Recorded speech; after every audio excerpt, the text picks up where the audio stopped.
본문에 앞서서 대중이 다 같이 나무 아미타불 10번 하겠습니다.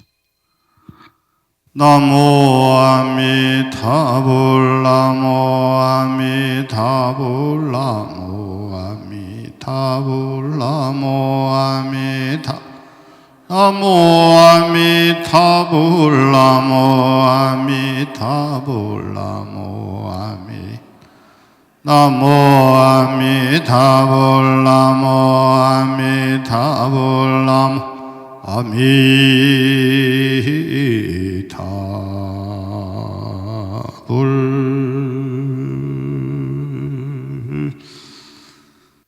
자, 삶이 늘 고통일 수밖에 없다라고 하는 것이 부처님의 말씀이긴 하지만 참으로 안타깝게도 우리나라에 수재, 풍재, 화재, 삼재가 닥쳐서 그 가운데에서도 화재가 전국토를 집어삼킬 듯이 일어났습니다.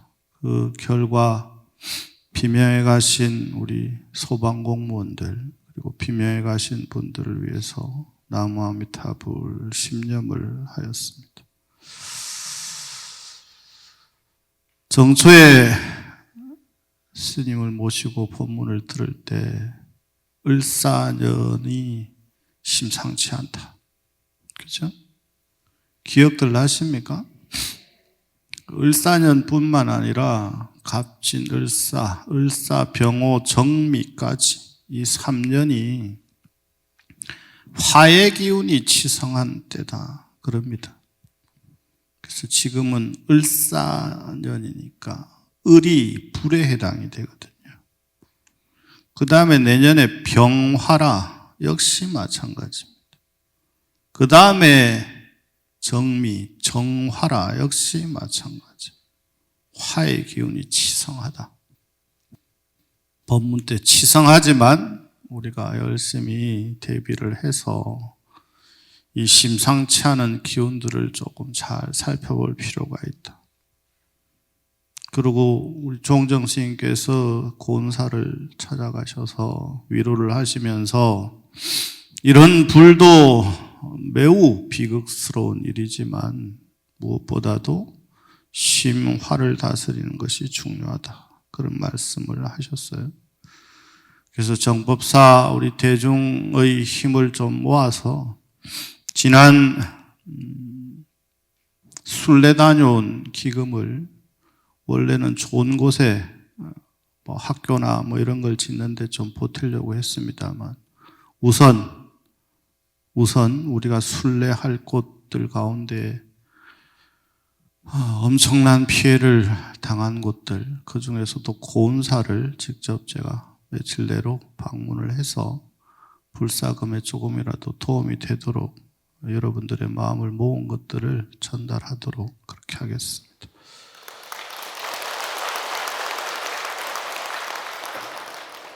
(3년간) 올해 새로운 삼재가 시작되었습니다만 삼재를 보통 예로부터 수재, 풍재, 화재 이 세 개의 재난이 가장 무섭다라고 이야기를 합니다. 그리고 부처님께서는 늘 세상이 불타고 있다라고 이야기를 하셨고 법화경에서도 역시 마찬가지로 화택의 비유를 통해서 저 어리석은 아해들은 집에 불이 난 줄도 모르고 저렇게 철없이 집안에서 노는 것에만 정신이 팔려있다. 이런 말씀을 하셨죠. 그리고 오늘은 음력으로 3월 한 달간은 봉축주간이라고 해서 부처님 오시는 날을 기념하고 부처님이 참다운 부처님이 이 땅에 오시기를 발언을 하면서 정진하는 기간이 되겠습니다. 그래서 오늘은 법문이 봉축주간 부처님을 맞이하는 법이라고 해서 우리에게 익숙한 천수경의 내용을 통해서 다시 한번 심화를 다스리는 방법, 이것이 단순히 도량을 청정하게끔 하는 것이다 생각을 하시면 안 됩니다. 부처님의 가르침은 처음부터 끝까지 이 마음을 어떻게 다스리는가에 초점을 맞춰서 법문을 설하셨고, 부처님의 84,000 가르침이 거의 대부분 마음을 어떻게 하면 잘 다스려서 마침내 부처와 보살의 지위에 이르는가 하는 말씀이거든요. 한번 제가 읽어보겠습니다. 같이 하지 마시고 한번 읽어보십시오. 일세 동방하야 도량의 청정함을 듣고 유번째 남방에 물을 부리니 청량함을 얻고 세 번째 서방세계에 물을 부리니 청토가 이루어지고 네 번째 북방에 물을 부리니 마침내 안락하여지더라. 아이라 무해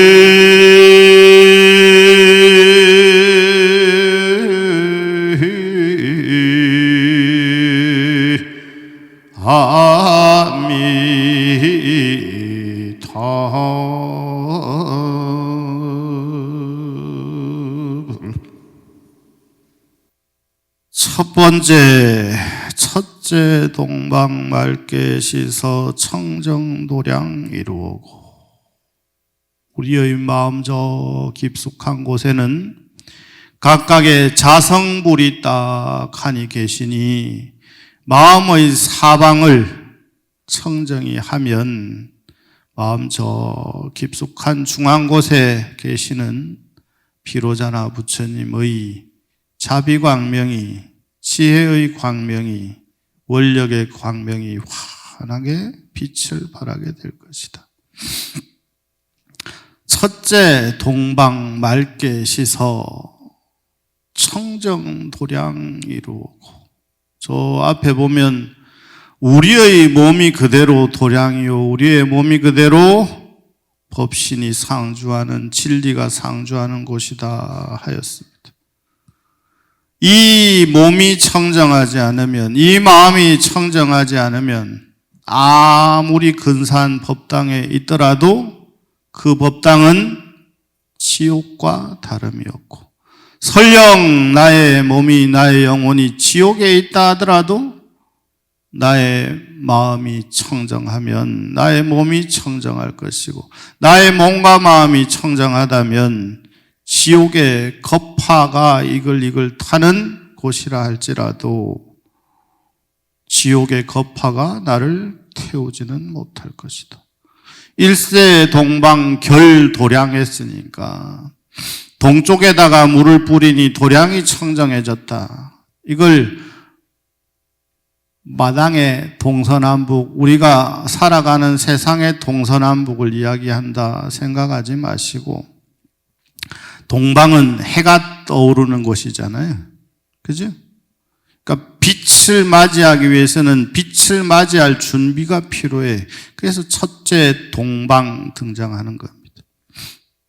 그러면 우리의 마음속으로 이 동방을 가지고 오면, 그리고 결도량 그랬으니까, 도량을 청결히 한다 했으니까 우리 마음속에 곳곳에 널브러져 있는 쓰레기들을 정리할 필요가 있다. 청소할 필요가 있다. 어떤 쓰레기들이 이 가슴 속에 저 깊숙한 곳에 널브러져 있을까? 마음을 한번 이렇게 들여다보면 수많은 쓰레기들이 여기에 꽉 차 있을 겁니다. 남을 시기하는 쓰레기, 남을 질투하는 쓰레기, 스스로를 시기하고 질투하는 쓰레기, 스스로를 혐오하는 쓰레기, 수많은 쓰레기들이 이 속에 꽉 들어있을 거란 말이에요. 이걸 이제 하나씩 하나씩 얼룩이 있는 건 닦아야 될 것이고, 뭉쳐져 있는 건 풀어야 될 것이고, 그죠? 이러한 것들이 다른 말로 하면 감정이라 할 것이고, 이러한 것들이 오래도록 쌓이면 뭐라고 합니까? 한국인들에게만 나타나는 특이한 병이 있으니 그걸 화병이라고 한다. 그걸 울화병이라고 한다. 그게 한국이 뭐 특이한 것처럼 한의 민족이다 이렇게 이야기를 하는데, 그게 이 가슴에 한이 되는 겁니다. 한이 깊어지면 뭐가 되겠습니까? 원한이 되죠. 원한이 깊어지면 뭐가 되겠습니까? 그게 업이 되는 겁니다. 업이 두터워지고 업이 깊어지고 악업으로 똘똘 뭉쳐져 있으면 갈 길은 정해져 있죠. 갈 길은 정해져 있어요. 그러한 청정치 못한 상태로 어디에 지나갈 수가 있겠냐? 못 지나간단 말이죠. 기도라고 하는 수행을 통해서, 정진이라고 하는 수행을 통해서, 보시라고 하는 배품을 통해서, 지게라고 하는 정진을 통해서 끊임없이 쓰레기들을 쳐다보고 자꾸 정리를 해나가는 겁니다. 그게 일세 동방결도량입니다. 동방에 해가 떠올라서 빛을 비춘다 하더라도 온갖 것들로 이렇게 어둠 속으로 이렇게 감추어져 있으면, 가려져 있으면 햇빛이 동방 아니라 동방 할아버지에서 비춘다 하더라도 이 햇빛이 그 속에 들어가겠냐 이 말이야. 암막 커튼을 막 쳐놓고 햇빛이 안 들어온다고 나는 왜 이렇게 재수가 없냐고 떠드는 것과 무엇이 다를 바이냐 이 말이야. 저는 처소가 저 4층에 있습니다만 4층에 빛이 너무 세게 들어와서 침실에는 암막 커튼을 다 해놨거든요. 저기는 낮이나 밤이나 깜깜해. 아무리 빛이 세게 비춘다 하더라도 내가 암막 커튼을 열지 않는 한 빛은 그 속으로 들어오지를 않습니다. 우리의 이 마음속도 역시 마찬가지예요. 편견이라고 하는, 관념이라고 하는 온갖 감정의 것들로 암막 커튼을 쳐놓고 있은들 햇빛이 비친들 햇빛이 이쪽으로 들어올 리가 없죠. 그러면 햇빛을 받아들이려면 어떻게 해야 됩니까? 암막 커튼을 걷고, 그죠? 환기가 안 돼 있으면 어떻습니까? 창문을 열고, 창문을 열어도 공기가 안 좋으면 공기청정기를 털고, 그죠? 공기가 청정하고 햇빛이 들어올 수 있는 조건을 만드는 것이 중요하다. 혹시 우리는 수많은 암막 커튼을 쳐놓고 빛이 들어오지 않는다고, 가피가 없다고, 재수가 없다고, 되는 일이 없다고 이야기하고 있는 것은 아닌가. 우리나라에서 가장 돈을 많이 버는, 여러분들이 좋아하는, 스님이 좋아하는 도 말고 여러분들이 좋아하는 돈을 제일 많이 버는 일타 강사 중에 이지영이라고 하는 강사가 있습니다. 이 강사가 어디서 들었는지 관세음 보살이라는 분이 계시다. 이분은 이야기를 통해서 사람들의 소원을 들어주는 보살님이시다. 그러니 우리가 하는 말이 매우 중요하다. 그러면서 아이들에게 그런 이야기를 한답니다. 아이들이 자기에게 상담할 때 선생님 이 생망이에요. 모르는 척 이렇게 다들 이렇게 저게 무슨 소린가 싶죠. 이번 생은 망했다가 이 생망입니다. 이러니 젊은 친구들하고 우리들과 소통이 안 되는 거죠. 그죠? 저희는 진의 언어를 쓰니까, 우리는 우리의 언어를 쓰니까. 아이들이 상담할 때 그런데요. 선생님 이번 생엔 이 생망이에요. 이번 생은 망한 것 같아요. 이번 심은 망한 것 같아요. 그럴 때 이 훌륭한 선생님이 아이들에게 이런 이야기를 해준다는 거예요. 관세음 보살님이라고 하는 분이 계신단다. 근데 그분은 소리를 통해서, 세상의 소리를 통해서 소원을 들어주시는 분이란다. 그러니 우리가 험한 말, 안 좋은 말, 나쁜 말을 입에 달고 살면 그야말로 이생망인 거죠. 이번 생은 망하는 거예요. 입에 이생망이라고 달고 사는데 안 망하면 이상한 거지. 그죠? 마을의 어떤 정점에 이런 사람들의 이야기 수준이 이 정도입니다. 이 친구는 뭐 100억, 200억 현금으로 뭘 살 정도의 능력을 갖춘 존재라고.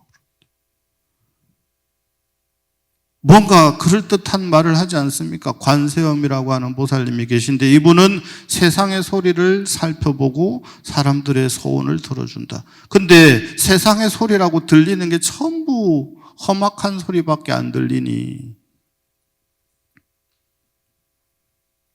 일세 동방 결도량, 동방도 중요한 게 아니고 일세도 중요한 게 아닙니다. 여기서는 결도량입니다. 도량이 청결해진다, 깨끗해진다. 도량이 청결해지려면, 집이 깨끗해지려면, 햇빛이 가득한 밝은 집이 되려면 조건을 갖출 필요가 있다. 그 조건이라고 하는 것은 뭐냐?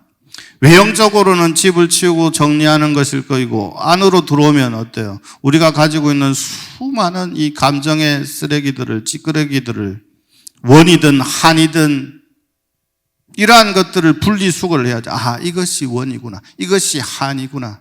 분리수거가 세상에만 있는 게 아닙니다. 이 마음속에도 분리수거를 할 필요가 있죠. 그래서 부처님의 가르침이 뭐예요? 좋은 것들은 좋은 것이 잘 자랄 수 있도록, 나쁜 것은 더 이상 나빠지지 않도록 계속해서 치워나가는 거죠. 치우다 보면 결국은 깨끗해지고, 준비하다 보면 커튼을 걷고 하다 보면 결국은 밝은 빛이 가득한 공간이 되는 것처럼 일세 동방하야 결도량한다. 도량이 청정해졌다. 부처님이 오신다는데 준비를 해야 될 거 아니에요. 그러니까 도량을 청결하게 해야지. 도량을 청결하게 해놓으면 손님 맞을 준비가 되어 있죠. 여러분들도 집안에 귀한 손님이 오신다 하면 어때요? 집 청소를 합니까? 안 합니까? 아, 이거 어디에다 집어넣어야 되노? 이러면서 온갖 막 쑤셔 넣느라고 막. 맞죠? 여도 집어넣고 저도 집어넣고 일단 안 보이는데 찔러놓고 보자. 뭐 갑자기 온다 캐산노. 그게 싫으니까 점점 어떻게 돼요? 집에 올 일이 줄어들고 바깥에서 만나잖아요. 그런 이유가 뭡니까? 집에 들이기 싫으니까, 귀찮으니까, 보여주기 싫으니까. 안 그렇습니까? 여러분이 집이 자랑할 걸로 가득 차 있으면 어서 있어 할 거 아닙니까? 안 그래요? 아, 이번에 인테리어를 탁 바꿔가지고 막 자랑할 것들로 채워져 있다 이러면 어떻게 됩니까? 오지 안 오고 싶은데도 기어코 우리 집에 한번 안 오냐고 그러겠죠? 자랑할 것이 있으면 금송아지 이런 거 말고 뭔가 집에 뭐 좀 자랑한 게 있으면 초청을 받기 싫어도 초청을 한단 말이에요. 왜 그러냐? 떳떳하니까, 보여주고 싶은 게 많으니까. 그게 마찬가지예요. 부처님을 맞이하는 불자의 자세도 마찬가지란 말이에요. 부처님이 오신다 하는데도 굳이 부처님이 우리 집에 부처님을 대신해서 스님이 간다 하면 어떻게 될까? 이번에 회장집을 한번라면, 오대에 스님 잠깐만요. 부회장 집을 간다면 어떻게 될까? 아니면 누군가의 집을 내가 갑자기, 보살님 집에 뭐 잠깐 좀, 스님 굳이 이러면서 절에서 뵙는 것만 해도 일세 동방에 물을 뿌려서 청정함을 얻는다. 일단 물 청소 먼저 할 필요가 있다. 도량을 청정하게 할 필요가 있다. 근데 그때 도량이라고 하는 것은 부처님 오신 날에 초점을 맞추면 어때요? 봉축 준비를 하는 거죠. 다 같이 부처님 오시는 날, 부처님 오신 날을 기리면서 도량을 장엄하는 거 아닙니까? 그리고 부처님 오신 날을 맞이해서 수많은 사람들이 오니 소임을 맡은 이들은 또 각자의 소임에 최선을 다해서 손님 맞을 준비를 할 거 아닙니까? 일세 동방결도량, 이렇게 엄청난 이야기입니다. 첫째 동방 맑게 씻어 청정함을 얻어오고, 겁나게 말은 하는데 이렇게 자세히 상세히 이런 뜻이구나 하고 일러주시는 스님 만나가지고 좋죠?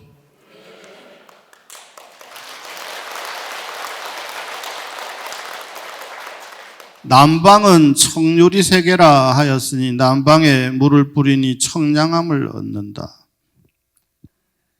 더러운 것이 깨끗해지면 속이 시원합니까? 안 합니까? 보기 싫던 걸 탁 치우고 나니 속이 시원합니까? 안 합니까? 멋진 표현이잖아요. 둘째 동방 맑게 씻으니 청량함을 얻는다. 아유, 저거 비기 싫어 죽겠던 거 저거 치우고 나니까 막, 아이고, 저거 언제라도 해야 되는데, 하고 나니까 막 속이 다 시원하다. 둘째 남방 맑게 씻어 시원함을 얻는다. 도량을 청정히 함으로써 생기는 이익에 대해서 말씀을 하시는 거예요. 첫째 동방 맑게 씻어 동쪽만 맑게 씻은 게 아니라 동서남북 사방을 청정하게 깨끗하게 청소하고 나니까, 안 풀리던 문제를 탁 해결하고 나니까, 이 속에 쌓여있던 수많은 찌꺼기들을, 쓰레기들을 정리하고 나니까 속이 시원하더라. 이걸 초기 경전에는 뭐라고 하겠습니까? 유비무한조에 보면 나는 준비가 다 끝났으니 하늘이여 비를 뿌리려거든 비를 뿌리소서. 수다니빠따에 나오는 말씀입니다. 나는 이미 비가 아무리 퍼부어도 걱정할 것이 없단 말이야. 나는 설령 불이 난다 하더라도 불날 것에 다 대비를 해놨기 때문에 불날 일 걱정할 게 없다. 고운사가 약 50동의 건물 중에 40동 가까이가 불에 타고 10동 정도가 남았는데, 이 남은 건물 중에 희유하게도 대웅전이 들어있어요. 뉴스에서는 전소했다고만 이야기를 하니까. 근데 가운데 있는 대웅전은 멀쩡했단 말이에요. 그건 목조 건물이 아닌가? 목조 건물이란 말이에요. 명부전은 목조 건물이 아닌가? 목조 건물이란 말이에요. 지금 나오는 것들에 보면 남아있는 건물들이 제법 등장을 하죠. 그 근처에 보강사라고 하는 조그만한 절인데 아주 오래된 고찰이에요. 근데 다 탔는데 거기도 역시 보물로 지정되어 있는 대웅전은 멀쩡했다. 이렇게 우리가 살아가면서 희우한 일들이 많이 있습니다. 고흥사에는 이 대웅전을 지키고 명분전을 지켜낸 위대한 이들이 있는데, 그들이 11명의 소방대원들이에요. 스님들이 끝까지 남아 계시다가 너무 위험하니까 스님들까지도 이제 강제로 이제 대피를 해야 되는 거예요. 11명이 남아 계셨대요. 근데 도저히 감당할 수 없는 상황이 되어서 목숨이 경각에 달려 있었다. 그때 스님들이 사용하던 욕실로 피난을 했다. 그래서 11분이 그 속에서 생명을 건졌다. 이렇게 이야기를 합니다. 여러분, 저도 통로사 살 때 산불이 예전에 제법 났어. 산불 난 데를 가면 우리가 그냥 상상하던 것보다 훨씬 위험합니다. 저를 에워싸고 불이 동시에 붙으니 그 안에 산소가 없죠. 숨을 쉴 수가 없어요. 그 다음에 별거 아닌 것 같은데 매캐한 연기가 이 폐에 엄청난 영향을 미칩니다. 제가 못 모르고 그때 당시에 제가 차가 사륜 4바퀴가 다 굴러가는 지프차가 있어서 스님들하고 중간에 산불을 끌어간다고 임도를 막 올라갔어. 잔불 정리하러 간다고. 근데 몇십 분을 못 버티고 도망 내려왔어요. 이는 뭐 아마추어들이 그거 갔다가는 목숨줄 잃는 거는 뭐 너무 금방이에요. 눈에 불은 안 보이는데 연기도 그다가 안 보이는 것 같은데 숨을 이렇게 쉬면 숨을 쉴 수가 없어요. 그래서 위험하다 판단에 얼른 내려왔습니다. 이 판단이 조금만 늦었으면 아마 거기서 아마 지금 이 자리에서 여러분들을 못 보지 않았을까. 제가 예전에는 굉장히 앞에 평소에는 안 나섭니다만 그런 때는 잘 나섭니다. 지금 종정 스님이 주석하시는 서운함에도 큰 불이 한번 난 적이 있어요. 그래서 어른이 평생 모으신 걸 홀랑 다 태우시는데 불이 딱 타는데 어른이 보시면서 그래 인연이 다 됐구나. 나직이 탄식하시는 게 끝이었어요. 우리 같으면 거기 당신 평생 모은 국보급 보물급들이 거기 꽉 들어있었는데 그게 홀라당 타고 있는데 펄쩍펄쩍 뛸 것 같은데 역시 도인들은 좀 다르시구나. 그때 철딱선이 어깨도 불이 밑에서 안 보였어요. 그래서 저 정도면 끌 수 있겠다 하고 어디서 본 건 있어가지고 지붕에 올라갔다가 신발이 딱 발을 딛는 순간 칙 하고 눌러붙어요. 한옥이 나무집에 무서움이 그런 데 있습니다. 불이 바깥에서 안 보여요. 그래서 나무집은 제가 노하우가 그때 좀 생겨서 공양간에도 불이 나고 어디도 나고 해서 절대 불 났을 때는 물을 백날 뿌려봐야 소용없어. 우리나라 국보 1호인 유명한 문이 있었잖아요. 무슨 문입니까? 숭례문이 불탈 때 보셨죠? 무조건 한옥은 옆에 구멍을 뚫어줘야 돼요. 겉에서 백날 불 뿌려봐야 소용없습니다. 기둥을 타고 이렇게 올라가잖아요. 그러면 이 천장 안으로 불이 싹 들어가 버려요. 밖에서는 불이 안 보여요. 불 난 줄 몰라요. 그러다가 확 퍼지면 훅 하고 주저앉아 버려요. 그래서 반드시 옆에 통창이라고 하는 데를 강제로 뚫어야 됩니다. 숨구멍을 열어줘야 돼요. 그때는 참 용감해서 신발 2짝만 눌러버티고 또 얼른 또 도망갔습니다. 불이라고 하는 것이 그렇게 무섭지만 이때에도 보십시오. 심화를 다스리는 자는 냉정한 판단을 할 수가 있고, 그죠? 자기의 목숨이 가장 중요하다라고 생각을 한다면 다른 것들은 얼른 버리고 피난을 해야 되죠. 피신을 해야 되죠. 그죠? 이때 이제 현명한 판단을 할 필요가 있습니다. 근데 경험치가 없으면 그렇게 위험하지 않겠지라는 생각들을 하죠. 근데 불은 날아다니거든요. 불씨가 나르는 것도 있지만 온도가 이쪽이 굉장히 높잖아요. 그러면 주변까지 같이 상승을 합니다. 그래서 여기에서 갑자기 불이 퍽 하고 붙어요. 불이 날아가지 않더라도 일정 온도 이상이 올라갔으니까 자체 발화를 하는 겁니다. 비화, 불씨가 날아다니는 것도 있지만 바람이 세면 이쪽에 온도가 과하면 어떻게 돼요? 옆에 것들이 같이 온도가 상승이 되겠죠. 그죠? 그러면 어떻게 됩니까? 온도가 상승이 되면 자연 발화가 됩니다. 그게 도깨비 불의 정체입니다. 그래서 불이 군데군데서 이렇게 터지는 게 그런 것 때문입니다. 그러니까 우리의 상식적 수준에서 판단을 하면 안 됩니다.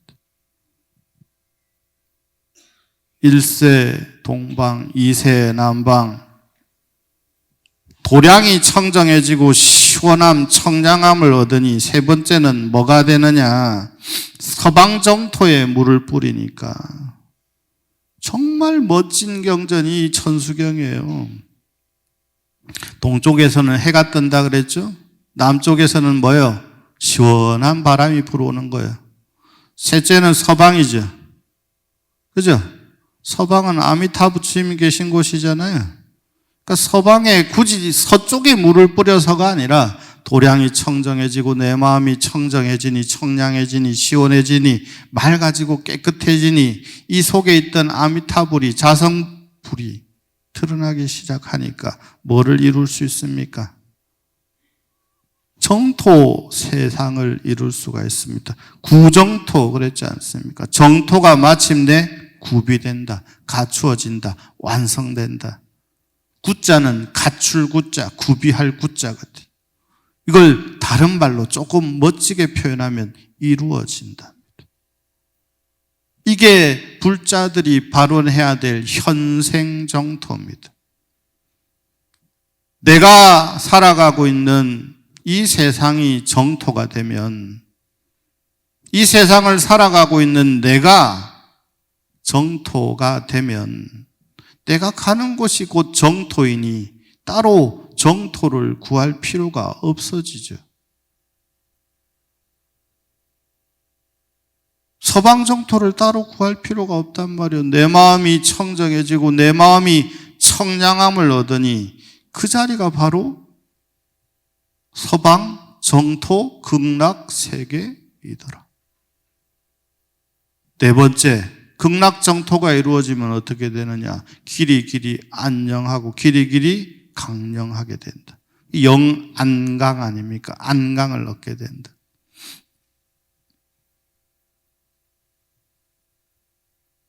영안강 그랬으니까 길이 영원한 극락 정토가, 영원한 극락 세계가 펼쳐지는데, 영원한 정토와 영원한 극락 세계는 어떤 곳이냐? 그곳은 강령한 곳이고 그곳은 안강한 곳이다. 안은 편안하다는 뜻이고 강은 건강하다는 뜻이고 강령하다는 뜻이니까. 결국은 뭡니까? 내 마음의 도량이 청정해지고 깨끗해지고 맑아지니 시원함을 얻게 되고, 시원함을 얻게 되니 그 자리가 바로 서방정토 극락세계가 되고, 서방정토 극락세계가 이루어지니 마침내 평안하고 강령한 세상이, 삶이 이루어진다. 이게 사방찬입니다. 행위적으로는 동서남북을 이야기를 하고 있지만, 공간적으로는 동서남북을 이야기하고 있지만, 이 공간적 개념은 외형적인 것이 아니라 내형적이다. 그러면 도량이 청정해지면 마침내 무엇이 상주하게 되느냐? 호법선신이 상주하게 되고, 불성이 상주하게 되고, 자성불이 상주하게 되고, 자성삼보가 갖추어지게 된다. 그게 도량청정무아의 삼보천룡강차지. 온 도량이 깨끗하여 더러운 것 없사오니, 손님 맞을 준비가 되어 있단 말이에요. 부처님이 오셔도 하나 부끄러울 게 없어. 누가 온다 하더라도 나는 당당해서 내놓을 자신이 있단 말이에요. 부끄러울 게 없으면, 죄 지은 게 없으면, 벌 받을 게 없으면 누가 무슨 소리를 하더라도 당당하게 나설 수 있죠. 당당하게 나서지 못하는 이유는 뭡니까? 뭔가 모를 찝찝함이 있기 때문에, 뭔가 모를 준비가 안 되어 있기 때문에. 준비가 되어 있고 당당한 자는 어떻습니까? 삶에 있어서도 당당할 것이고, 설령 지금은 어려운 일이 닥쳤다 하더라도 그 어려움을 극복할 힘이 나에게 있으니 그 어려움은 어려운 게 아닌 게 되죠.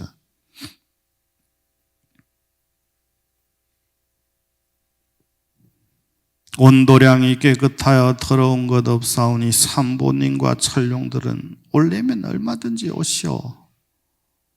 비단 삼보천룡만이 아니라 어떤 것이 와도 관계가 없다. 왜? 나는 그것을 극복할 힘을 갖추었으니까.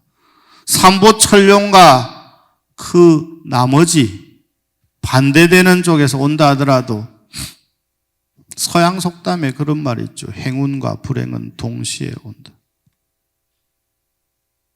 아이, 나는 행운만 들어오시라고. 저 여인은 필요 없다고. 우리는 세트인데요. 세트 상품이라 따로따로 안 판단 말이요. 행운하고 불행은, 불행과 행운은 좋은 부분이 있으면 반드시 나쁜 부분이 있기 마련이다. 나쁜 부분이 있으면 고진감내라 하였으니, 고가 다하면 반드시 달콤한 일들이 생길 것이다. 근데 그 순간의 여반장이라 순간을 판단하는 것은 오롯이 나의 몫이죠. 내가 지옥의 길을 걸을 것인가? 내가 극락의 길을 걸을 것인가? 제가 이제 묘한 말씀 지니옵고 외우노니, 묘한 말씀은 무슨 말씀이십니까? 나모라 다나다라야야 나마갈야 이겁니까? 아니죠. 여러분 속에 있는 이 여의주를 밝게 비치는 힘이죠. 그게 무엇이든 상관이 없습니다. 여러분의 이 심주를 밝게 하는 것이라고 한다면. 그러면 여러분들을 힘나게 하는 원동력은 각각 다 다양할 거란 말이에요. 그죠? 그 중에 대표적인 것이 뭡니까? 칭찬은 고래도 춤추게 한다고 하였으니 스스로를 늘 찬탄하는 것으로부터 시작해서 마침내 불보살님을 늘 찬탄하면 그게 심주죠. 그게 묘한 말씀 아닙니까? 작게는 할 수 있다, 될 수 있다, 나는 행복하다, 나는 즐겁다, 나는 기쁘다 라고 하는 것들이 묘한 말씀이죠. 왜 묘한 말씀이냐? 이러한 것들이 말로서만 존재하는 것이 아니라 실제로 그렇게 계속 되풀이하다 보면, 소두에도 말씀드렸잖아요. 관세음보살은 세상의 소리를 들으시고 소원을 들어주시는 분인데 험한 말을 백날 하니 들어줄 일이 있겠냐? 우리가 좋은 말을 될 수 있다라고, 할 수 있다라고, 나는 무한한 능력을 가진 존재라고 스스로를 계속 자존감을 올려주면 어떻게 됩니까? 자존감 있는 삶을 살아갈 수가 있죠. 아유, 내가 뭘. 그래가지고는 평생 중생의 업에서 벗어날 수가 없다는 말씀이죠. 고통의 삶에서 벗어날 수가 없죠. 왜? 스스로가 못한다 여기고 스스로가 한 발짝도 나아가지 않고 스스로가 어둠에 갇힌 채로 장막을 친 채로 햇볕이 비추지 않고 있다라고 이야기를 하고 있으니 앞으로 나아갈 길이 있습니까? 나아갈 길이 없죠. 어둠의 장막을 열어 젖히고 문을 활짝 열고 바깥으로 나가야 다른 세상에 나아갈 수가 있죠. 묘한 말씀이란 무슨 말씀이냐? 바로 그런 말씀입니다. 거기에 정점에 있는 말씀으로 불교에서는 다란이를 꼽는 거고 진언을 꼽는 거고, 그 중에 정점에 있는 말씀으로 법화경을 꼽는 거고 치장경을 꼽는 거고 부처님의 경전을 최고의 말씀이라고 꼽는 거 아니겠습니까? 그게 묘한 말씀들입니다. 왜 묘한 말씀이냐는 방금 말씀드린 것처럼 그러한 말씀을 통해서 우리가 변화할 수 있기 때문에 그렇죠. 존재의 변화가 가능해지기 때문에 묘한 말씀입니다. 묘한 말씀이라 하더라도 무식한 귀신은 진언도 못 알아듣는다고. 공부해야 되는 이유가 바로 여기에 있습니다. 천수경을 우리가 백날 천날 정말 많이 읽었잖아요. 근데 이러한 말씀인 줄은 알았던 분도 계실 것이지만 지금 아는 분도 계실 거 아닙니까? 아닙니까? 원래 알고 계시던 겁니까? 아는 것도 중요하지만 그렇구나, 나는 그런 존재구나, 조금 자신감을 가져도 되겠구나, 내가 잘 살았구나, 앞으로 더 잘 살면 되겠구나. 자비로서 거두시어 굽어 살펴 주옵소서. 저는 준비가 되어 있으니 이제 내가 준비가 되어 있으면 온 우주가 나의 일이 이루어지도록 돕는다라는 말이 있습니다. 끝에 말씀, 자비로서 거두시어 굽어 살펴 주옵소서. 앞에 말씀, 나는 이제 준비되었다. 제가 이제 묘한 말씀 진이옵고 외운다. 어디서 들어본 것 같지 않습니까? 진이옵고 외웁니다. 오종법사, 법을 섬김에 이와 같이 섬겨야 하느니라. 수지하고 독하고 송하고 서사하고 연설하여야 하느니라. 이게 불자의 사명이라. 이거의 열애의 사자 할 일이다. 이 사람들이야말로 참다운 부처의 아들, 딸이라 할 것이다. 그래서 그들을 불자라고 한다. 그래서 여러분들을 불자님들이라고 하잖아요. 전 세계 어디에서도 제가 신자들을 아유 보살님 하는 데가 없단 말이에요. 여러분 스님들이 보면 아유 보살님 오셨습니까? 여러분끼리도 아유 보살님 오셨습니까? 이 습관이 중요한 겁니다. 요즘은 또 보살님이란 말을 안 하고 속명을 서로 막 부르고 이런 경우 있더라고요. 진리의 길을 가는 자, 부처님의 제자가 된 자들은 법명을 불러주는 게 좋고 아무개 보살님 해주면 더더욱 좋고 난리 찬탄할 일 없는데 입으로 보살님 해주면 찬탄하는 거 아닙니까? 그가 보살의 길을 가든 안 가든 그건 그 사람의 몫이고 불러주는데 돈 안 들잖아요. 돈 듭니까? 아유 보살님 반갑습니다. 아유 보살님 돈 안 들잖아요. 보살님 세자만 하면 되는데 님까지 붙여주네. 아이고 보살이라고 안 하고 보살님이라고 해주니까 그 자체로 찬탄하는 것 자체로 공덕이 되는 겁니다. 그 자체로 묘한 말씀이 되는 겁니다.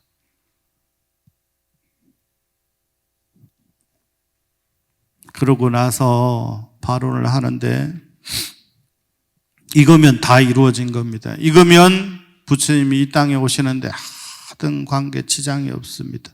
이렇게만 불자가 마음가짐을 단단히 한다면 부처님은 이 자리에 진즉 오시고도 남죠. 다 같이 이 발언 부분 읽고 마무리하도록 하겠습니다. 제가 지금 대비주를 외우면서 서원하니 원하는 일 마음대로 빠짐없이 이루어지다. 태자 대비 관세 음계 지성기도하온 이 세상의 모든 진리 빨리 알게 하옵소서. 태자 대비 관세 지성기도하옵나니 자비하신 지의 은운 빨리 얻게 태자 대비 관세 은계 지성기도하옵나니 한량 없는 모든 중생 빨리 구원하옵소서.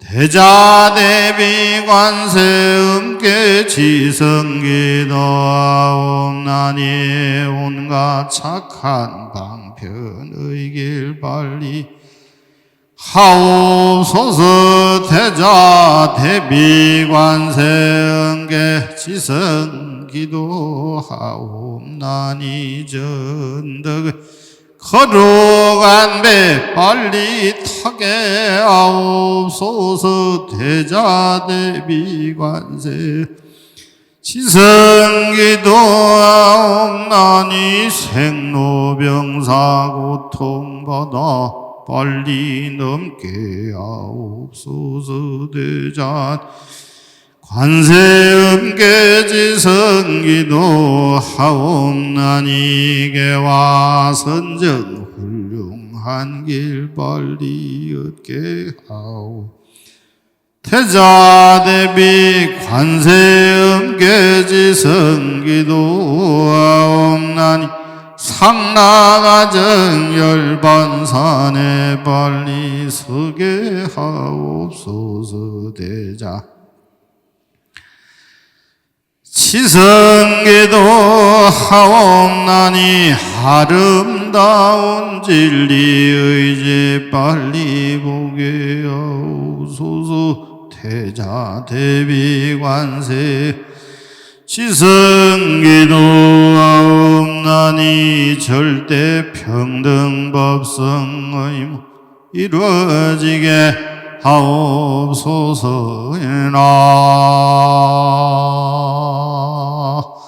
우회야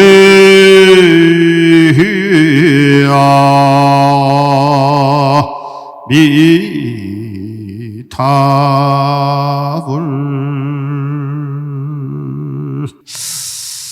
자, 2차 인연공덕으로 묘한 말씀 지닌 채로 여러분들의 몸과 마음 청정해져서 부처님을 맞이하시는 그런 날들 되시기를 바라겠습니다. 마치겠습니다.